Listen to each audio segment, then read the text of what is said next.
Dans cette vidéo, nous allons expliquer le fonctionnement du système de protection contre les courants d'une carte électronique invertée utilisée pour alimenter un compresseur. Nous allons énumérer les étapes pour comprendre le fonctionnement de cette partie de la carte électronique.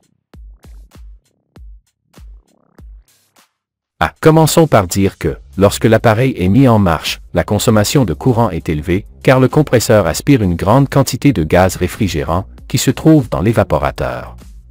Cela génère un pic de courant assez notable. Pour contrôler ce pic de courant, la carte électronique est équipée d'un système composé d'une résistance PTC et d'un contacteur. B. La résistance PTC, mentionnée et le contacteur de la carte électronique sont positionnés en parallèle et par eux, ne passe qu'une seule ligne de courant. C. Au premier moment de l'allumage, le contacteur est déconnecté, car il n'a pas encore reçu de signal d'activation de la part du contrôleur. C'est pourquoi tout le courant utilisé par le système doit passer par la résistance PTC. D. Ce flux de courant élevé passe par la résistance PTC, qui pour cet exemple, nous supposerons qu'elle a une valeur de résistance de 40 ohms. Cette valeur de résistance permet de réguler le passage du courant initial qui se dirige spécialement vers le compresseur.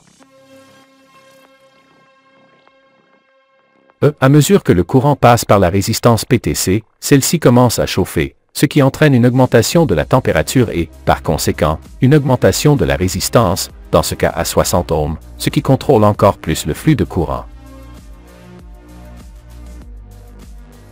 F. Une fois que le capteur de courant de la carte électronique parvient à mesurer une consommation de courant sûre, le contrôleur envoie un signal de commande de 12 volts au contacteur pour l'activer.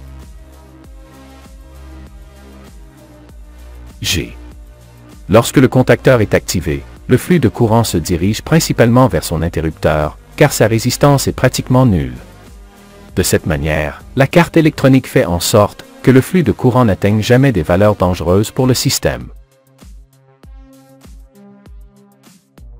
H. Si, au moment de la mise en marche de la carte électronique, on observe que la résistance PTC commence à augmenter en température, mais que cette valeur ne diminue jamais, cela peut indiquer que le contacteur a un problème.